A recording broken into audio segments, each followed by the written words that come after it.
ऐसी मूवी जो आने वाले समय में इंडियन सिनेमा को ग्लोबल लेवल पर लेकर जाएंगी।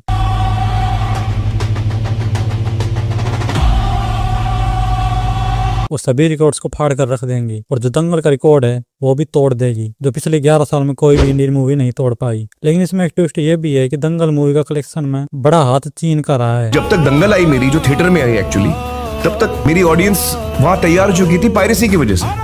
मैंने कोई हाथ पांव नहीं मारा। 2200 करोड़ में से 1200 से 1300 करोड़ सिर्फ चीन से आया था। तो ये भी जरूरी है कि ये मूवी ग्लोबल लेवल पर भी अपनी जगह बना पाए, और जो यहाँ पर ये top 10 highest grossing Indian movies है यहाँ भी अपनी जगह बना लेंगी। धुरंधर 2 जिस तरीके से इस मूवी की हाइप है और जिस तरीके से टॉक्सिक था, पैराडाइज, डेकोइट और पेडी जैसी मूवीज इसके रास्ते से हट गई है, तो इस बात से आप अंदाजा लगा सकते हो ये मूवी किस लेवल की है। और इस मूवी को रिलीज होने में सिर्फ कुछ ही दिन बचे हैं और 90% लोग बोल रहे हैं ये मूवी दंगल का रिकॉर्ड भी तोड़ देगी, क्योंकि इसके पहले पार्ट ने 14 से 28 करोड़ का कलेक्शन किया था। और यही कारण है कि लोग बोल रहे हैं 2000 से 3000 करोड़ का कलेक्शन करने का भी दम रखती है। और इस मूवी का डायरेक्टर आदित्य धर की वाइफ यानी गौतम को जब ये मूवी दिखाई गई तो उनकी आवाज कई घंटों तक नहीं निकली और वो रोते रोते नहीं रुकी।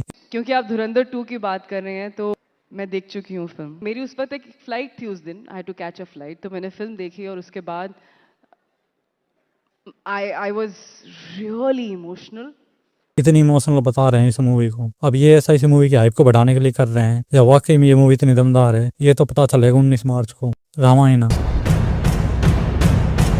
ये मूवी क्या करने का मुद्दा रखती है, इस बात का अंदाजा आप इस चीज से लगा सकते हो कि प्राइम फोकस के फाउंडर और डीएनजी जैसी वीएफएक्स कंपनी के सीईओ ने इस मूवी में लगाए हैं $500 मिलियन यानी 4000 करोड़ रुपए। How much money are you spending on this? What is the... It'll be about $500 million by the time we're done on both films put together, part 1 and part 2, which is over 4,000 crores.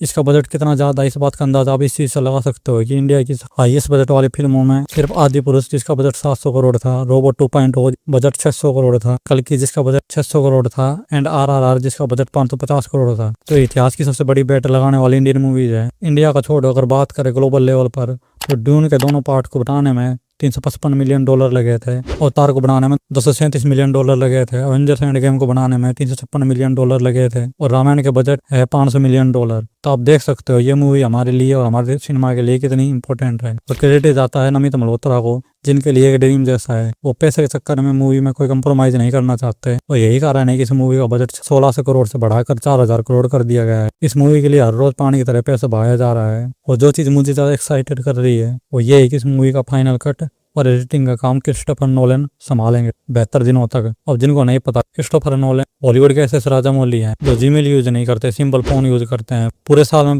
2 तरीके के कपड़े पहनते हैं, गर्मी वाले और सर्दी वाले। और इसका कारण है ताकि इनका टाइम वेस्ट ना हो और पूरा फोकस सिर्फ मूवी मेकिंग पर हो। और जब क्रिस्टोफर नोलन इस मूवी के लिए अपना टाइम निकाल रहे हैं तो आप सोच सकते हो ये मूवी आदिपुरुष से कहीं हटके है। और बात करें कास्ट की तो रणबीर कपूर एज श्री राम, जैसे एज रावण, साई पल्लवी जी एज सीता माँ, Sunny Deol as Hanuman ji, Ravi Dubey as Lakshman, Kajal Aggarwal Mandodari, Rakul Preet Singh as Surpanakha, Lara Dutta as Kaikeyi, Vivek Oberoi as Vidyut जीवा, अरुण गोवली एज दशरथ।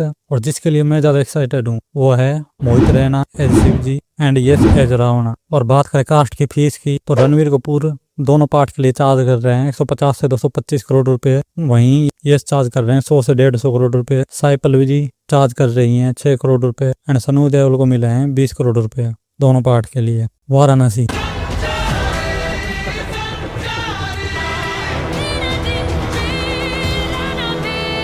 इस मूवी का डायरेक्टर वो इंसान है जो किसी एक्टर के जब तक 5 साल नहीं खा जाता है उसका पीछा नहीं छोड़ते, जो हर बार इंडियन डायरेक्टर की मुश्किल बढ़ा देता है कुछ नया टैलेंट लाकर। मैं बात कर रहा हूँ बाहुबली RRR के डायरेक्टर राजामौली की। और जो इस मूवी का ग्लिम्स आया है आप उससे अंदाजा लगा सकते हो ये मूवी किस लेवल की होगी, जिसमें महेश बाबू के अंदर हनुमान जी की कुछ शक्तियां होंगी और मूवी कंतारा ब्रह्मास्त्र कल्कि कार्तिकेय 2 की तरह स्पिरिचुअल पर बेस होगी। Definitely not sci-fi. It's not sci-fi. So it feels like it's a sci-fi film. It's not. It's more fantasy, mythological based.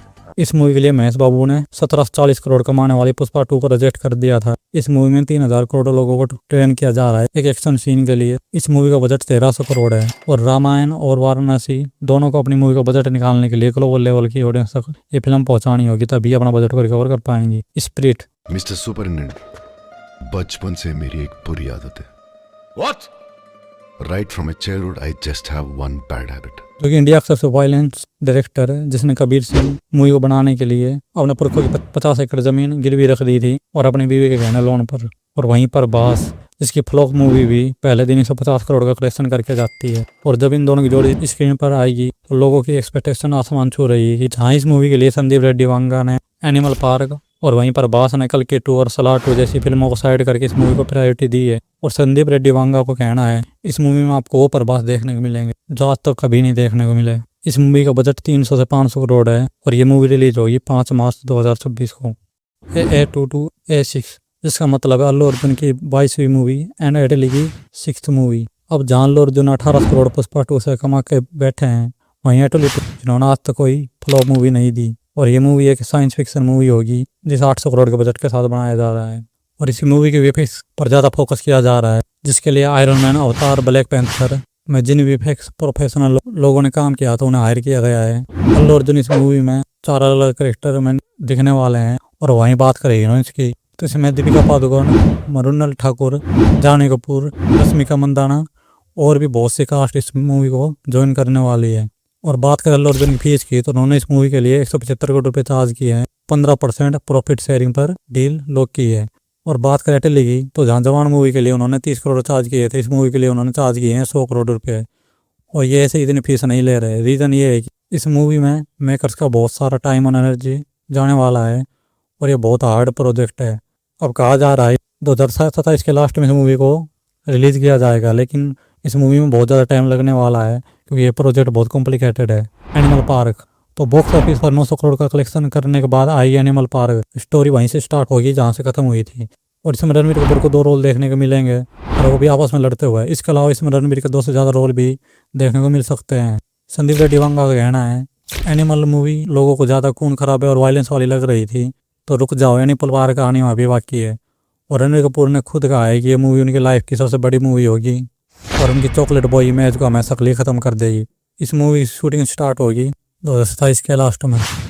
कल्कि 2 जिस तरीके से नाग अश्विन ने हमारी स्पिरिचुअल कहानी को आज के समय में दिखाया है और आने वाले समय में कल्कि में क्या होगा इसका भी हिंट दिया है कल्कि मूवी में। तो 1100 करोड़ का कलेक्शन करने के बाद नाग अश्विन रेडी है कल्कि 2 के साथ, जिसमें इसका बजट बताया जा रहा है 700 करोड़ रुपये, जो और ज़्यादा बढ़ सकता है। जहाँ इस फिल्म के पार्ट 1 ने 1100 करोड़ का कलेक्शन करा था, वहीं इस मूवी का पार्ट 2 2000 करोड़ का कलेक्शन भी कर ले तो चौंकेगा मत, क्योंकि लोगों की हाइप बहुत ज़्यादा इस मूवी के लिए। सलार 2 डंकी मूवी के कलेक्ट करने के कारण इस मूवी ने 600 करोड़ कमाए थे, लेकिन ये मूवी पूरे 1 साल तक OTT प्लेटफॉर्म पर ट्रेंड कर रही थी क्योंकि ये मूवी ऑडियंस को पहले समझ में नहीं आई। और प्रशांत नील ने बोल दिया है कि 1300 करोड़ कमाने वाली KGF 2 सलार 2 का आगे कुछ भी नहीं है। बात करें इसकी रिलीज डेट तो वो बहुत लेट है। जहाँ प्रभास अपनी मूवी स्प्लिट फौजी कल्कि 2 पहले करेंगे, वहीं प्रशांत नील ने पूरा फोकस ड्रैगन पर दिया हुआ है। तो ये मूवी 2029 एंड तक देखने को मिल सकती है। जेलर 2 जहाँ इसके पहले पार्ट ने 700 करोड़ कमाए थे, वहीं इसका पार्ट 2 रजनीकांत की सबसे हाईएस्ट कलेक्शन करने वाली मूवी बन सकती है, क्योंकि इसके कैमियोज में SRK मोहनलाल, विजय सेतुपति, शिवा राजकुमार दिखेंगे। इसके अलावा इसमें और भी सरप्राइजेस देखने को मिल सकते हैं। इसके साथ अनिरुद्ध का BGM इस मूवी में आग लगा देगा। इस मूवी की रिलीज डेट बताई जा रही है 2026 में, लेकिन ये आगे भी खिसक सकती है। तो आज के लिए इतना ही, हमने इनफ मूवी कवर कर ली है। अगर आपको इसका पार्ट 2 चाहिए तो कमेंट कर देना, 1000 कमेंट आते ही पार्ट 2 आ जाएगा।